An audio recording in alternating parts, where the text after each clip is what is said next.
Hi, I'm David with EV World News, where we talk about electric vehicles, green energy, and the stock markets. I'm here today with our founder and chief editor, Bill Moore. How's it going, Bill?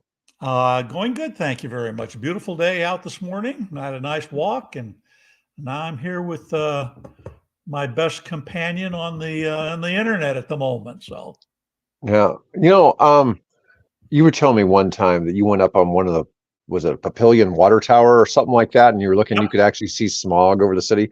We were yep. talking yesterday about Memphis. I never noticed smog there. I've never noticed smog here, but Memphis is getting a smog problem. They're blaming it on Musk, which I thought was kind of they're saying he's got 18 natural gas powered gas turbines, Oh yeah, more than they're supposed I to have. Yeah, saw that. Yes, that's for that data center, yeah, for the XAI data center. And XAI data center. Yeah. Well, yeah, that was interesting. But I never noticed.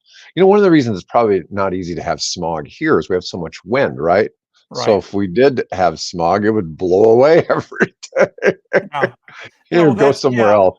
I mean, Los Angeles is a classic place for smog because they live in that kind of a bowl, and once it gets in there, the wind is right or wrong, as the case may be. It hangs around. I mean, it's very obvious. And of course, I mentioned before, I lived there in the mid to late 70s, and there were times when I couldn't see the mountains, and the mountains were 5 miles away, or something like that. So, Yeah. Well, anyways, I want to start off today by talking about a not so heavy EV. And this was something I think I saw on the feed. This is a company called Ariel, oh yeah, and they yeah, make this thing called the Nomad, and they are now releasing this as an electric car. So, be it's got decent sized tires. It's going to be a two-seater. That'd be kind of fun to ride around, especially if it can fully enclose. I've seen some criticisms of Archimoto. The fact that they never figured out how to really fully enclose it was probably their biggest design yeah. failure. Well, Hopefully this thing can be fully they enclosed, even if it's just plastic. Yeah, they were a West Coast company, right? And so Right, that tends to skew your bias, your engineering. It's always nice out here. Why do we need doors? So yeah, right.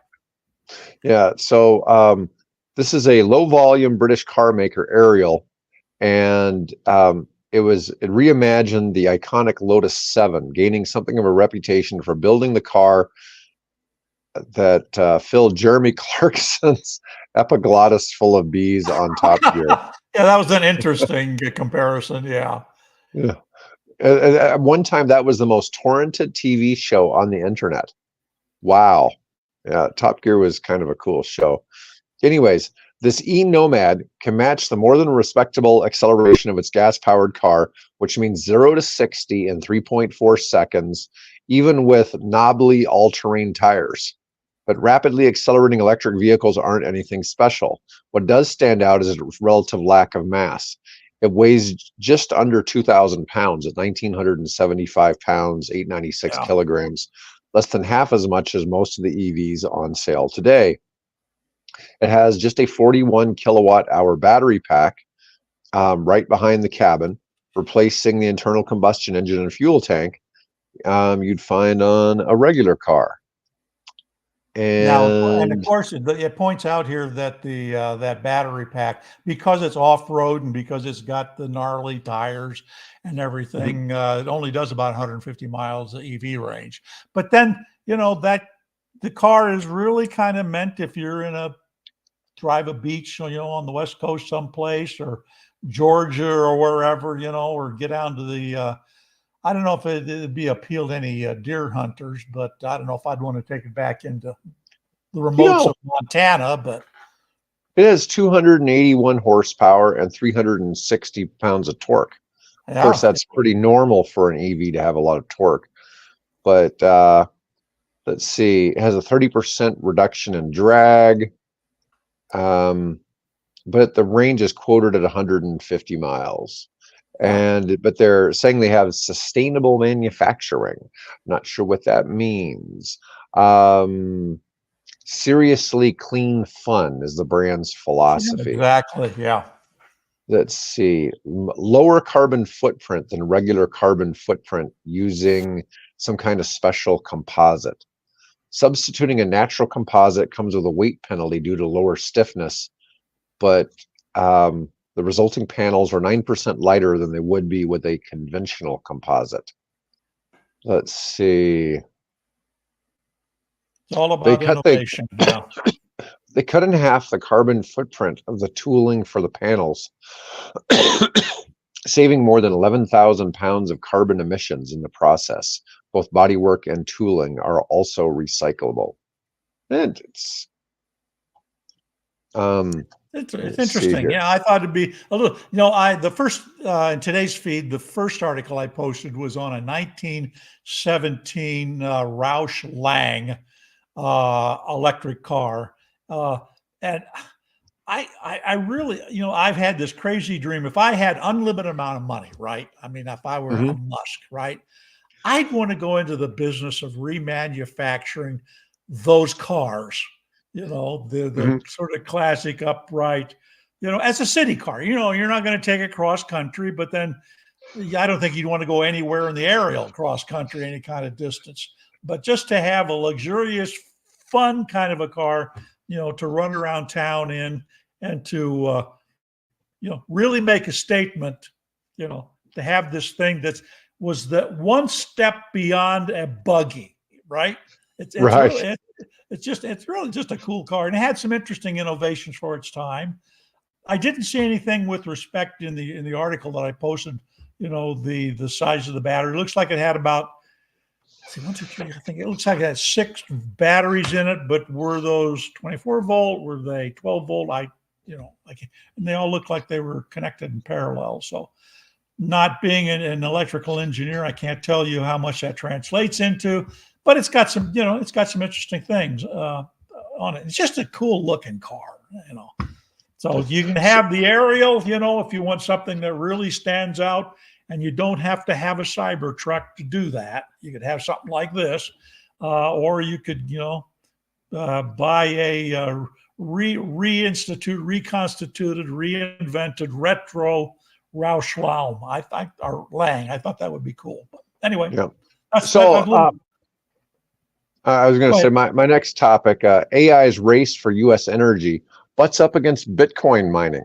So now the AI facilities are competing with the Bitcoin facilities for their power. This was a Reuters article. I always feel like Reuters writers have a bone to pick with somebody. They're never just reporting news. They're always taking a side. Doesn't matter what the topic is. There's always got to be somebody who's right or wrong. Controversial headlines produce clicks. I get that, but their articles and their writing is such that they lead you to believe there has to be a winner and a loser. There has to be, you have to pick their side in this fight. I really, it's the only thing I'm a little disillusioned, because Reuters is a big name in news. Yeah. And I always see this, and it drives me a little crazy. I'm not saying that clickbait's something new in the news. I mean, what I'm getting at is yellow journalism has been around since they started printing newspapers. So right, but the desire to show that somebody, a winner and a loser, is not really what journalism is necessarily about. Journalists are supposed to provide the news, not I've been listening to these lectures by Danny Sheehan that he gave over the number of years at UC Santa Clara, and he keeps using this term dialectic, right? Where you have to have these two poles at odds with each other. They can't really be cooperating. They can't be sort of two sides of the same coin. They always got to be, and I think that's what we see here. We see that kind of the dialectic at Reuters is to be opposed. Pick a side you're going to take and then oppose the other side. So in this particular article, it's just saying tech giants are acquiring energy assets from Bitcoin mining companies. So now they're trying to take over some of that mining, energy throughput. Data centers could use up to 9% of U.S. electricity by decades in. I would have guessed it'd be much higher than that. Oh, particularly Just because, AI. Yeah. yeah, Bitcoin miners face challenges repurposing for AI due to high costs and infrastructure needs. Now, I don't know why they'd want to get out of the Bitcoin mining because there's plenty Well, of yeah, public but companies in that space. we're getting to near the end of the minting of Bitcoin. I don't know how many more epochs or cycles we have to go through, but Right. we're getting, when Satoshi invented this thing, whoever Satoshi was, he said there's only going to be so much. You cannot inflate this this currency, for want of a better thing. So we're only going to mint, and I forget the number, so many billion or trillion or whatever it was, Bitcoins, and that's it. And we're actually getting to the end of that cycle, and so there's going to be more available of that energy, mining energy, that could be utilized for, and I'm guessing for AI, because that's where much of this is being headed now. Well, here's some statistics. They're saying data centers currently only use 1 to 1.3% of global electricity consumption. Crypto mining uses 0.4%. So data centers currently use about triple what Bitcoin is, but that's expected to grow to 9% of total electricity going to data centers. That's worldwide. Analysts expect 20% of Bitcoin mining power to switch over to AI by the end of 27. Bitcoin miners and AI data centers have increasingly vied for the same power assets and contracts. Marathon Holdings, which is Mara on NASDAQ, which is the biggest publicly traded Bitcoin miner, was looking at buying a nuclear-powered data center owned by Talon Energy in Pennsylvania. Now, Amazon bought something similar. Oh, no, that is the one that Amazon bought. Because Amazon has a market cap of 350 times the size of Marathon. Bought the center in March, and it was secured enough electricity to power all the homes in New Mexico. For a data center. Yeah, hell of a startup. Yeah, but anyways, it's constant, ongoing. Just a constant battle between the two. Anyways, I just thought I would throw that in there. Listen, now I want to talk about this Hyundai deal.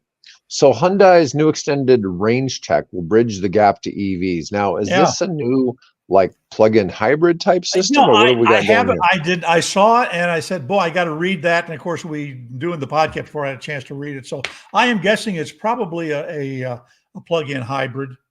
Okay. From just the way it looks. So Hyundai plans to release several electric cars in the coming years, including an American-made 3-row SUV. Well, we already have that. We have the EV9. Of course, that's technically a Kia, right?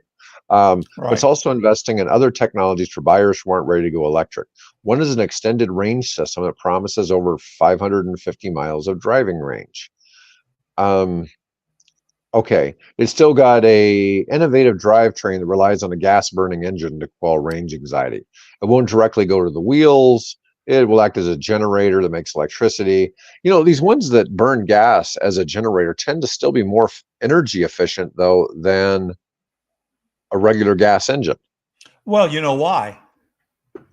The reason is because you can set the RPM to a fixed place, and you don't have this constant cycling up and down that you have with a directly connected gasoline engine. So you can set that cycle to its most efficient, as long as that and the generator are paired up, generating the electricity that it needs to drive the car. So this is what we would call, this is a series hybrid rather than a parallel hybrid. Parallel hybrid is like your Prius, where you've got sometimes the gasoline engine works, sometimes electric works, sometimes they work together.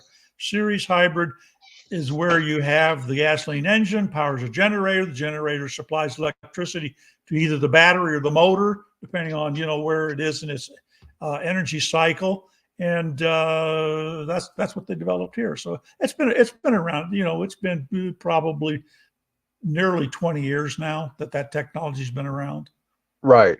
Well, and it even says here the technology isn't new. The Chevy Volt used similar. I know that the BMW i3 uses similar.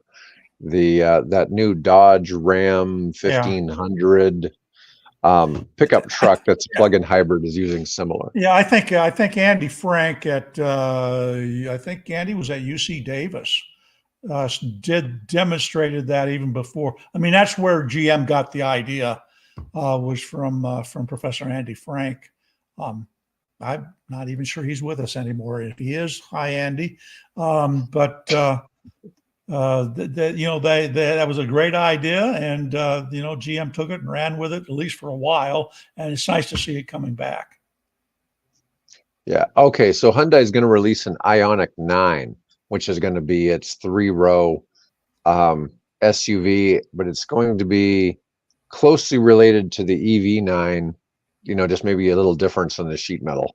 Yeah. So, Hyundai noted it plans to, Hyundai noted that it plans to roll out hybrid versions of small, large, and luxury vehicles in a bid to double the number of gas electric models in its portfolio. Genesis, which Hyundai spun off into a standalone brand aimed at competing with Mercedes and Lexus, will make hybrid tech available across its entire range, excluding its EVs. Well, yeah, because it's already got some that are fully electric. But I don't know. It's just Hyundai has been one that's had plug-in hybrids. I don't know. I guess they're just trying a different strategy with the motors as opposed to having what they've had. motors. What they've had is you can have a parallel hybrid, plug-in hybrid. So you can do that. So what they're looking at is let's try the series approach. All right. So we had another article here, something about Tesla. So Tesla has a new bull on Wall Street. William Blair initiated coverage of Tesla with an outperform rating, driven primarily by what it views as an underappreciated potential of Tesla's energy storage business. Mm-hmm. It's Tesla Energy, its Megapack and Powerwall products could become a significant growth driver, especially as expectations for the EV segment moderate in the near term. Well, we've already seen what Tesla has done in the state of Hawaii and what they've done in Australia. It's just that most people aren't really aware that that's been going on. Yeah. And, so this is part of the company that there's so many things going on at Tesla between their AI and the robo-taxi and the robots. And, there's just a lot going on there. And I think Musk is right. It really isn't just a car company. It's just that cars are what most people think about when they see that company, but it has so much going on. I really don't know what to think about having robots and stuff like that, or having a car that'll go out and give rides to people at night while you're sleeping, or different things like that. It's imaginative. Now let's see how it if it plays out. Well, I've got an article that I put on there regarding hydrogen. And hydrogen cars, basically their word are a flop, right? And it lists how many cars, and it's just handfuls of cars. So you can hope the technology will go a certain direction, and generally at some point, even with or without government assistance, it tends to skew where the market wants it to skew. And I think that's what we're seeing right now, where you're seeing car companies are sort of backing off on the fully electric, and they're going with parallel hybrid or series hybrid, what we would call a plug-in hybrid. And that's where they're focusing their attention. Although, you got guys that are coming out like the head of, oh, come on, Bill, the Lucid, saying, as far as he's concerned, plug-in hybrids of any kind, plug-in or just straight parallel, are a technological dead end. And in some respects, he's right, because you've got, two separate energy sources that have to be mated together that require intelligence. And in fact, there's an article posted today that about China, that China's EV race is as much a race also about AI chips. Here again, the Chinese are pushing ahead of the U.S. because they see those two things, becoming so interconnected. To get one to be efficient, you got to have the other one, and that requires not a whole breadboard of computers scattered all over, but all of these concentrated into single chips. So the only viable competitor, this article says, in the United States is Tesla. The others aren't even in the race. Yeah. It's fascinating because we hear negative stuff about Tesla all the time and see stuff. I mean, Tesla in the last like 3-4 months has gone up about $60. And even though it always seems like anytime their stock takes a tumble at all, people act like it's all doom and gloom, but it keeps gaining a little ground back again. Yeah. But it's not it's not in the $800, like it was, but still, who knows if it gets back there or not? Who's the one really guy hard to fathom. talking about somewhere in the 5, 6, 7 figure range for stock? Yeah. Okay. Berkshire Hathaway is what is Berkshire now for an A-class share? Oh, it's like $700,000. Yeah, so will it ever get to a Berkshire Hathaway class? Yeah, I doubt it. It's a car industry, but Right. who knows? So you really maybe don't. somewhere, maybe I always get amused at these YouTube videos where, the latest one is that Musk has introduced now what looks like from the video a UFO or a UAP, whatever you want to call them, right? That Tesla now has this flying something or another. The Musk has shocked the world. Oh yeah, sure, right. Imaginative kid with a really strong grasp of CGI and AI and so much that you can do with that technology now just on your laptop computer. You don't need huge banks of supercomputers. You just do it on your laptop and you can generate really, really amazing quality videos that are just completely AI generated. So, yeah. Well, there's been a lot of conjecture and theory for a long time that Musk may not even be human. So. Nah, he's human. He's human. Yeah. So, anyways, I've been talking. I've been telling you a little bit about some of my adventure in biofuels, and we had a couple of biofuel articles pop up, and this one was kind of another Reuters article. I'm not sure their axe to grind here, but I just expect when it's Reuters, they've got an axe to grind. Okay, U.S. imports of Chinese used cooking oil set for new record. Future uncertain. It's like, what is that? Set for new record, future uncertain. So, anyways, I had no idea this was really a thing. So apparently, Chinese people use a lot of cooking oil, and they save this and they sell it to biofuel manufacturers in the United States. Well, everything is cooked in a wok, Right, but it just seems like an awful lot of oil, enough to be aggregating it, to be shipping it back over. Anyways, U.S. imports of used cooking oil from China are set to hit a record in the months ahead, even as regulatory uncertainty casts doubts over longer-term prospects of a trade that boomed last year. U.S. demand for the UCO,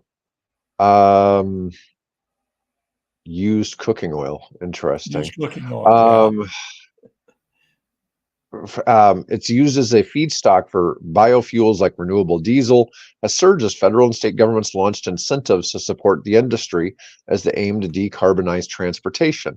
That sparked a frenzied rush to build new renewable diesel plants. The U.S. capacity more than doubled from 2021 to 282,000 barrels per day in 2023. Now remember this 282,000 barrels per day, because when I get to the Exxon article, this is going to seem like a small number. Oh Okay, yeah. according to government data, the rapid surge flipped the U.S. from a net exporter of cooking oil, of used cooking oil, until 2021 to a net importer since 2022. U.S. imports surpassed 1.36 million metric tons last year, up from What are they doing with it? 400,000 metric tons. Well, they're converting it into diesel.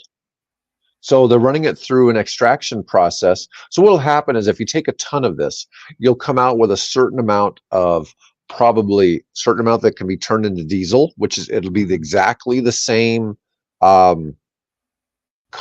It's not the same carbon footprint, but it'll be the same atoms and same molecules.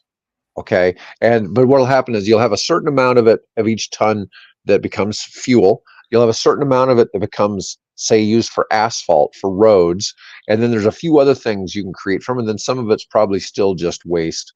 But this is U.S. net exports of used cooking oil. This was how many hundreds of metric tons we were exporting. So through 2021, we were exporting 400 million metric tons, and then we started importing it.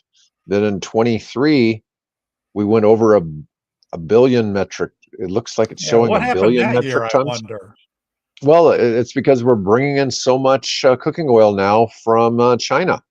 Well, yeah, but And what you can see is that 22 or 23, the long bar? the big one's 23, and this is so far for 24. Okay. All right. So we haven't gotten through. Yeah, we haven't gotten through 24 yet. The way through the year. Yeah. Yeah. So what's funny about this is they don't sell it all to the US. It also goes to the EU. And my next article is going to be what's going on in the EU with this cooking oil. And this gets sort of humorous. So the US is encouraging the biofuel production because it's greener. It's typically, since it's recycled, there's the way they're making them, it's basically like a carbon neutral production. Okay, so we're getting rid of the backlog from producing it of carbon, and then when it's burned, it's typically a little cleaner. Like let's say it's a third cleaner. Okay, we're not talking 90% cleaner. We're just talking a little bit cleaner. It still generates NOx. Yeah, it still does. It still does. Yeah. Well, then here gets to be the funny one. This is where, it's just like with Chinese EVs, right? It's like, okay, we want EVs. We want to lower, the carbon emissions here in the United States, but not if they're made in China. So we're going to put 100% tariff on them, right? Well, this one gets funny. So we're doing this in the biodiesel. Canada, that's what Canada is doing now. Yeah, the EU to set tariffs on Chinese biodiesel and anti-dumping probe. So now they're saying that the Chinese are going too big into making biodiesel unfairly cheap.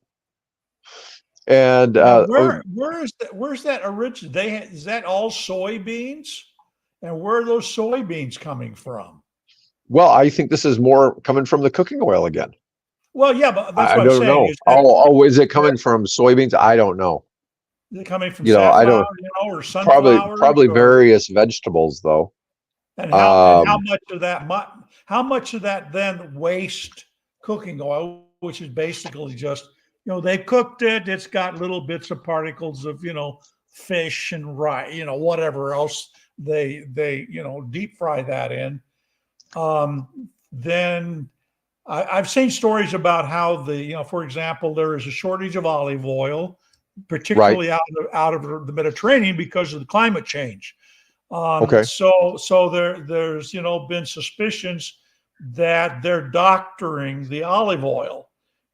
That's been going on for like 30 years or more. Yeah, exactly. So I wonder how much of that used cooking oil is finding its way into the virgin olive oil that we're getting off the shelf. So. Well, I don't know. When I'm looking at this project that I've been working on, it's using so the idea is it's using waste product from the forestry industry. Okay, Yeah. so when they're making lumber, we're taking the waste. But then I see it's like, okay, but then we want to go into some other states where these sawmills have become unaffordable, and go in there and replace those jobs with taking the same wood, which means it's not being turned into lumber. We're just cutting down the trees and then running through, so it's no longer waste wood. So Grinding them you up. now all of a sudden it's like, well, now you're cutting down forests. Now the thing is, most of this is, some people would argue this is sustainable forestry, some people would argue it's not. So supposedly we have the highest amount of forests on the planet in the last few hundred years, but I've seen statistics on how much has been regrown because people are constantly planting forests in places where there wasn't forests before. But Musk is. Go ahead. I was going to say I've seen some look at some specific trees in other parts of the Americas that grow faster than the cheapest wood grows here in the United States. Okay, so and some of that has to do with the humidity and the climate, of those particularly places, and the amount of sunshine and the growing season and things like that. But still, I'm like, well, we're no longer talking about just taking waste. We're now talking about cutting down the forests and we're constantly. We're turning them into pellets to either going your barbecue grill, or most of that ends up going to power plants, to supplement their tires that they may be burning, or diesel fuel, or whatever. Yeah, but what I'm getting at is, at a certain point, it may be classified as being green, but is it really? There just raises a different set of questions. But let's deal with the biodiesel. The EU is debating about putting a tariff on the Chinese biodiesel of between 12 and 36%. And I'm just like, well, that, don't make it so attractive to buy it. You're trying to make it so these airlines or different trucking companies need to be using a certain amount of this stuff. And they're accusing the Chinese of dumping it too cheap. And I thought, well, that's kind of fascinating. Chinese companies exported 1.8 million tons of biodiesel to the EU in 2023, which was 90% of all Chinese biodiesel exports. I don't know if they're using it in their own country or not, but I just thought it was kind of funny, because we get some of these cases of, hey, we want this. And then somebody like China stepping in, and it's like, hey, we can deliver this. And it's like, right. Well, but we don't want it from you. Yeah. They why didn't they just keep it there and use? They're now building a commercial twin engine single row, what we would call a single row commercial airliner. 150 passengers, something like that. Okay, if you're doing that, then why don't you think about, instead of importing oil, which there's an article I posted on the website about them importing, what the projections are for oil going forward, and the impact that electric cars are having. Why don't you just use that to power up this new Chinese made jetliner? Make some noise with that. Not only is it Chinese made, but it's running on green fuel, which of course then brings me back to, where is the native oil coming from? Who's growing? Is it coming? Where's it coming from? South American soybeans. Those are being grown. In an area that used to be the Amazon jungle, that's been now cut down, and now they've got droughts in the Amazon because of the loss of all that those trees and things to either raise cattle or grow soybeans.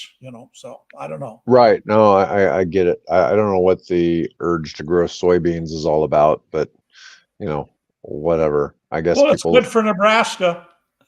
Is it? Yeah. Oh, well, you look at all the soybean. You drive No. around. I mean, we're really having a good year this year. Just drive around the outer perimeters of Papillion here. I mean, literally, I could walk here a couple blocks over to a soybean field, right? Right. And cornfields. I mean, looking good and things like that. We've So had no it's a good. shortage of rain, that's for sure.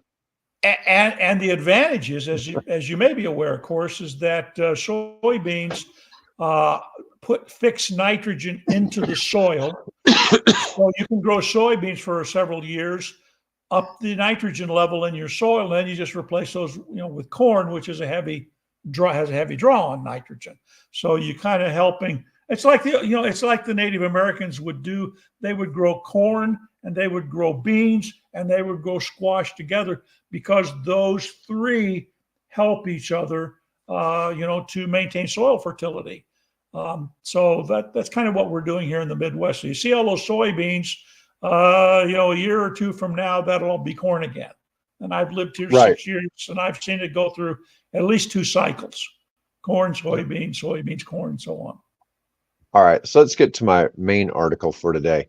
This one, once again, it's Reuters, so I'm not sure what they're trying to prove, but whatever. Okay.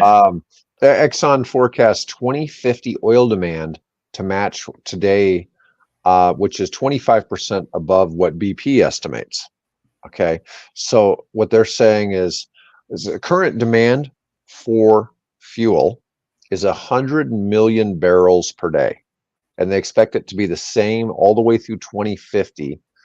And that was compared to the 282,000 barrels we were talking about in biodiesel, which seems so tiny when you look at 100 million barrels of the other. Oh yeah, we're all aware of how farming is subsidized in our part of the country, and thanks for the input, Oasis. We do appreciate. We're aware of that. I have huge problems with ethanol, beyond the fact that it's subsidized. So don't get me started. I mean, I will not earn any voters within the farming community in Nebraska because of my views on ethanol. But we've got regular fuel, which is 10% ethanol. Then we have that stupid E88 or whatever that's a 15% ethanol. Or no, well, that's a different one. There's unleaded 88 is 15% ethanol, and then we have the E85, which is what, like 30% ethanol. It's a much it's a much stronger mix. I don't use it. I don't use electrons out of my wall. Right. No, I get it, but I'm just saying we got all these different ones, and each time you get into a cheaper version of fuel, it gets worse gas mileage than the cost difference and less horsepower, and it's I don't know. It's not necessarily good for the cars. I'm not so sure because you have to use so much more of it. Yeah, right. We get it. We don't probably get. I think people here in Nebraska are probably a little more neutral on the whole EV topic. I don't know. Maybe we're more reasonable people in the middle of the country. But I don't know. It's it's different in that way. I'm waiting for Tim Walsh to trade in that Scout that he drives and maintains himself for. Hey, how about a Rivian? There you go. Of course, going forward, if he gets into he puts his residency in the Naval Observatory house, which is where the vice president lives, right there in D.C., that he won't be able to drive anywhere. He'll have Secret Service and all that stuff, so he probably won't have to worry about. He can probably park his Scout. What is it, like a 1970s?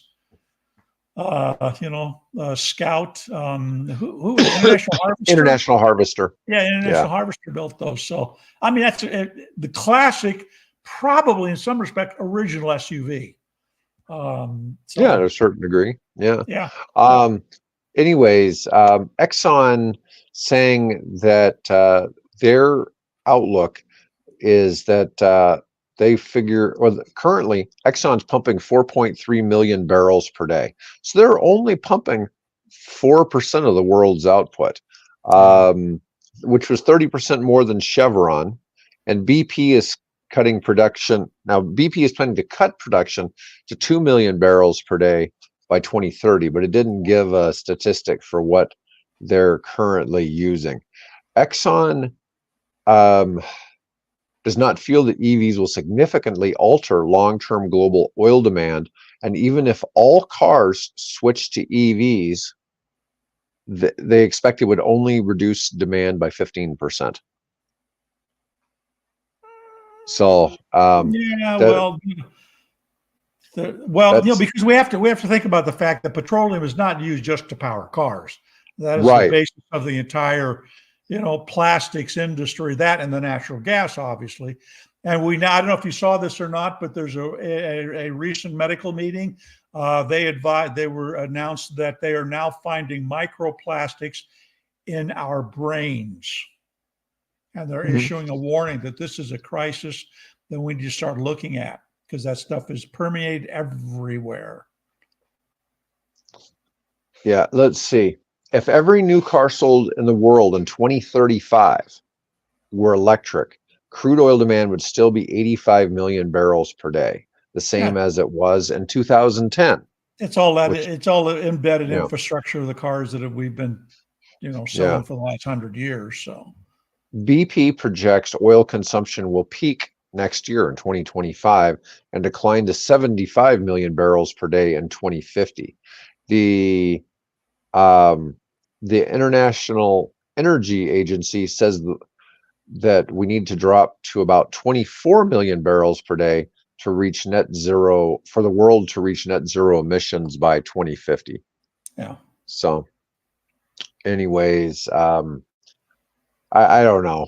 Exxon projects 67% of the global energy mix in 2050 will be supplied by oil, natural gas, and coal, down from 68% last year. It's the only thing that's going to drop just yeah. slightly. I just thought that was kind of interesting because I told you before, I've gone to some conferences, and some of the oil companies are reporting record numbers at the same time where EV companies are reporting record numbers of EV sales. And it just kind of goes to show that um, well, one of their reasoning is that by 2050, they think the world population will go from 8 billion to 10 billion. And so, you're going to have more demand Okay. for, Yeah. just because there's so many more people. People, Okay, yeah. my last topic today. Should you get a bigger solar panel system if you plan to get an EV? I thought, oh, this is kind of Mhm. funny because in reality, um, EVs don't really use as much energy as people like think. Because we talked about this thing with, like, if you got a heat pump hot water heater and replaced an electric hot water heater with a heat pump hot water heater, that you would save the equivalent of driving about 10,000 miles a year in an EV. And we talked about that. That was a few months ago. We discussed that. But people probably are more likely to have an EV if they're getting solar, but I'm not sure if that's always, the case. EV sales grew by 11.3% during the second quarter of 2024, with more than 330,000 sold in the U.S. Um, the this first quarter of 24 was the second best quarter in history for the U.S. solar industry. Solar accounted for 75% of new electricity generation capacity additions nationwide, and it was double what it was in 2020. Um, this article is trying to say how to get the right size solar system. I think that's kind of a moot point, because at a certain point, if you have more solar than you need, you can sell it back to the grid, and it Well, helps it offset depends. Yeah, it depends on where you are. That might be the case here, but I think like in Florida and someplace in California, that's becoming more of an issue that they will not take back any solar. So So Edmunds estimates the average EV will consume just under 400 kilowatt hours monthly, and that's if you're driving about 10,000 miles a year. You know, I guess it's all sort of relative, right? I mean, if your system doesn't produce enough solar, then you're just going to buy some from the grid like everybody else does. But it's I don't know.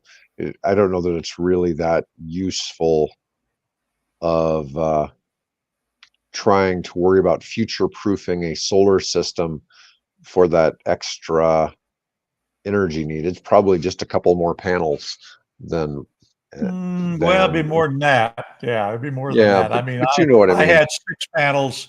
One panel each was enough to charge my quick bikes back when that was a operation that I was starting up. So, it'll take 4 panels. Four panels probably would be enough to give you at least that much 300. energy That's generation. 1,200 watts times, let's say, an 8-hour day. That would 1,200 watts times 8. What's that work out to be? Well, you're talking about 30 days, though.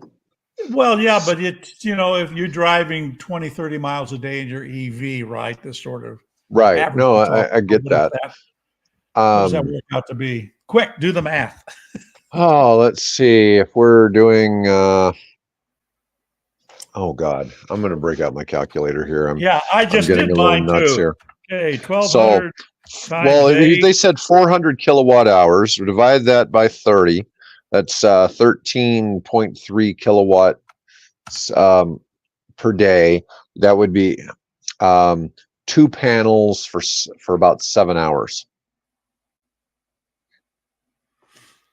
So I'm gonna run my numbers here and see. Actually, that's 4 panels for 7 hours. Yeah, that's what I'm. Because each panel is about half. Yeah. So 4 panels, 300 watts is 1,200 watts times 8 is 9,600 divided by 3. I don't want to do point. Let me get rid of that. 3,500. Whoop. No. 3,500. We're going to retitle this show "Old People Doing Math." Yeah. Okay. 96 divided by 35 equals 2.74 miles. If my math is right. So you're gonna need a little more. You're gonna need a little more than that. It takes 3.5 kilowatts. No, it's 3.5 miles per kilowatt. I got my math mixed up here. So yeah. That's why I'm telling you. Yeah. Four panels. Four panels gives you 2 kilowatt hours. Over 7 hours, that give you about 14 kilowatts. Multiply that times a little more than 3. That give you about 40 miles of driving a day. But here's the thing: your car has to be parked where it can take that energy, which means you got to work from home, which is what many people are doing now. In fact, there was apparently Tesla is now advertising job assignments or postings for jobs where you can work from home, which is kind of interesting because that was one of Musk's bugaboos that he didn't want anybody working from home. You got to come into the plant or the office or whatever. So now they're advertising for jobs where you can work from home. Right. Well, I'm just saying it's but you've got basically in a situation like ours, you have OPPD for battery storage. So because when you generate excess power, they give you power back at you're basically just getting your power back. $30 a month for the privilege of being connected to the grid. Yeah, they buy it back at wholesale and sell it to you at retail. So they buy it back at 30 cents a kilowatt, and then they sell it back to you at 12. So. Well, yeah, but that's something that's only factored in really at the end of the year. And it's based on how much extra you used and you didn't use. Yeah. So they're not actually arbitraging you on your own power. So what happens is you have a wash all year until they get to the end when they're going to pay the rebate. I mean, ours produces 16 kilowatt hours. So we don't use that much. Oh, that's energy. Right. You've got a system, don't you? Oh, yeah. Yeah. I've got a big honking expert. I've got a big honking power station here over my head. Yeah. Good for you. Yeah, and it seems incredibly baseball size hail resistant. So I was that going to ask you about that. Good thing you brought that up. So how did it do with all the storms we've it had did this summer? it did great. It did Good. great. I had no issue with it. I did have State Farm out here doing adjustments on windows, Yeah. but that was a completely different story. And of course, I told you about one of my kids' cars having the window completely removed by hail. I mean, it Mm. just completely smashed out the rear window Wow. and put the whole thing in the back seat.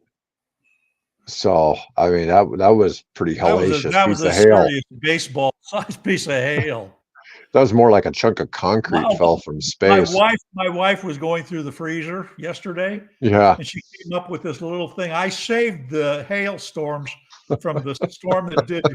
So they're about that big. And she said, "We don't need these anymore, do we?" Because I wanted to keep them for the insurance agent, right? I said, "No, we don't need. We can throw them away." So my hailstorms got tossed in the sink yesterday. Oh, that's pretty funny. Anyways, folks, I want to thank all of you for watching, and you can come back next week for another episode of Old Guys Doing Math. The Bill and Dave Comedy Hour. Yeah, this would have been a lot easier if we'd had somebody smart like Mike on here today to do Oh the yeah, math for us. exactly. I will not argue that in one least. Oh man. Anyways, folks, have a great day, and we'll be back next week.